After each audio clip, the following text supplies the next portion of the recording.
नमस्कार, आप देख रहे हैं 4 PM बिहार और मैं हूं अभिषेक मिश्रा। कल बिहार की राजनीति को लेकर जो सबसे बड़ी खबर आई वो खबर ये आई कि जेडीयू के राष्ट्रीय अध्यक्ष और जेडीयू के दूसरे बड़े नेता आपस में भिड़ गए हैं। जेडीयू के राष्ट्रीय अध्यक्ष ललन सिंह और जेडीयू कोटे से सरकार में मंत्री नीतीश कुमार के करीबी और जेडीयू के बड़े नेता अशोक चौधरी के बीच भिड़ंत हो गई है। दोनों के बीच भिड़ंत हुई और इस भिड़ंत की खबर जंगल में आग की तरह फैली और इस भिड़ंत से जाहिर है कई तरह के सवाल थे, क्योंकि इस भिड़ंत को लेकर जो खबर आई और इस भिड़ंत में जो संवाद हुए, जिस संवाद की चर्चा हुई, जिस संवाद की जानकारी मिली कि ललन सिंह और अशोक चौधरी के बीच इस तरह का संवाद हुआ है, तो फिर कई तरह के सवाल पनपने लगे कि आखिरकार ये क्या खेल चल रहा है जेडीयू में।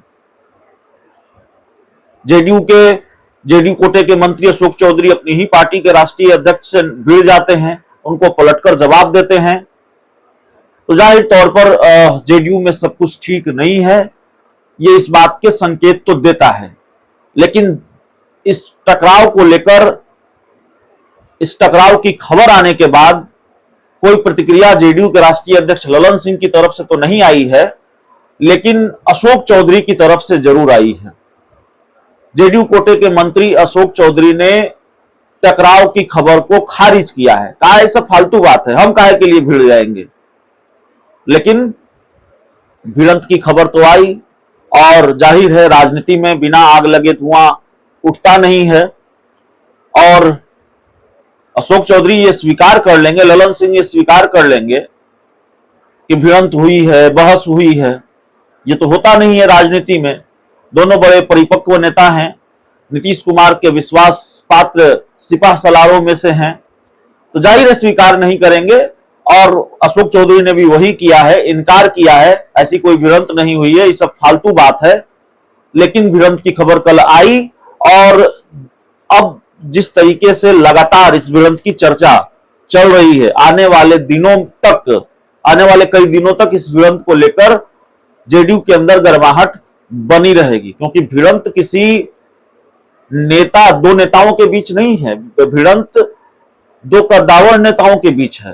एक जो पार्टी के कोटे से मंत्री हैं और दूसरे जो पार्टी के राष्ट्रीय अध्यक्ष ही हैं।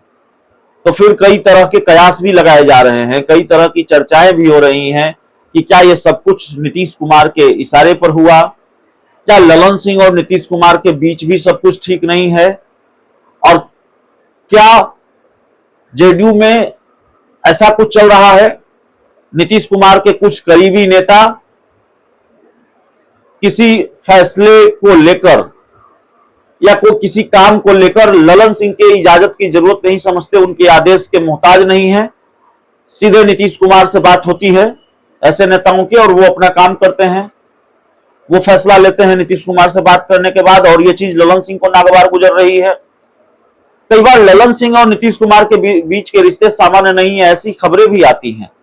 तो इस एक टकराव ने, इस एक खबर ने फिर कई नए सवालों को और फिर कई नए कयासों को जन्म दे दिया है। तो जेडीयू में सब कुछ ठीक है या नहीं है, ये नीतीश कुमार जाने, ललन सिंह जाने, आप तय कीजिए। जिस तरह की खबरें जेडीयू के अंदर खाने से आ रही हैं, लेकिन हमारी अपनी राजनीतिक समझ कहती है कि बिना आग लगे धुआं उठता नहीं है और धुआं बहुत साफ दिखाई दे रहा है, दूर तक उठता हुआ दिखाई दे रहा है, तो मतलब यही है कि आग लगी हुई है और अंदर की आग की खबर अब बाहर भी आने लगी है।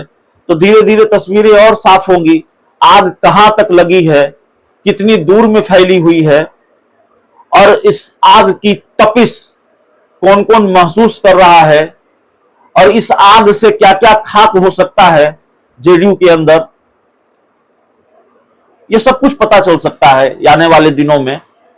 सामान्य स्थिति नहीं है जेडीयू के अंदर, कम से कम ये बात पता चलती है। भले ही अशोक चौधरी इस बात को इनकार करें, कोई बहस नहीं हुई है, कोई टकराव नहीं हुआ है। अशोक चौधरी के करीबी नेताओं से भी हमारी बात हुई और अशोक चौधरी के करीबियों ने ही, जो प्रत्यक्षदर्शी हैं इस घटना के, उन्होंने बताया है टकराव हुआ है, बहस हुई है। और बहस यहां तक हुई है, एक संवाद का उदाहरण मैं देता हूं आपको। जेडीयू के राष्ट्रीय जो जानकारी हमारे सूत्रों ने हमें दी है उसके आधार पर मैं बात कर रहा हूं।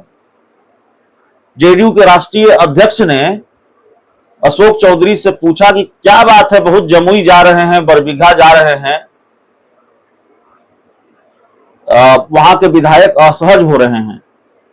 तो अशोक चौधरी ने कहा कि वहां के विधायक आज आपके करीबी हो गए हैं या आज आपके फेवरेट हो गए हैं। उनको चुनाव हम ही ने जितवाया है, आप गए थे क्या चुनाव प्रचार करने उनका? तो फिर ललन सिंह ने ताना मारा कि इसीलिए आप बार बार जा रहे हैं। तो अशोक चौधरी ने कहा हम जो कर रहे हैं अपने नेता से पूछकर कर रहे हैं। नीतीश कुमार की तरफ उनका इशारा था। यह संवाद बताता है कि किस तरह की तल्खी अशोक चौधरी और ललन सिंह के बीच है।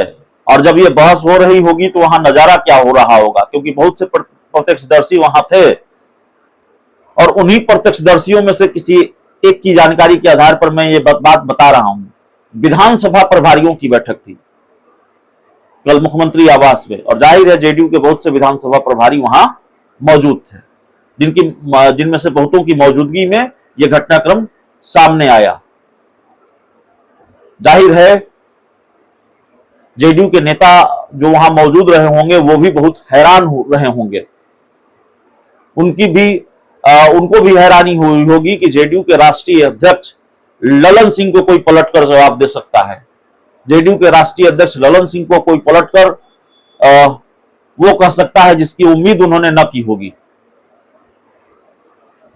ललन सिंह ने ये पूछा था कि क्या बात है, आप बहुत जमुई जा रहे हैं। जमुई के प्रभारी मंत्री थे अशोक चौधरी और वहां के प्रभारी मंत्री वो नहीं रहे, उनको समस्तीपुर और सीतामढ़ी जिले का प्रभार दिया गया। बावजूद इसके अशोक चौधरी जाते रहे, एक्टिव हैं उस इलाके में, बरबीघा के इलाके में जो जमुई संसदीय क्षेत्र में ही आता है। और इस बात से जेडीयू के जो स्थानीय विधायक हैं वो नाराज बताए जाते हैं और उन्होंने इसकी शिकायत ललन सिंह से की थी, ऐसी जानकारी सामने आ रही है। और जिसके बाद ललन सिंह ने अशोक चौधरी से सवाल किया और उसके बाद ये सब कुछ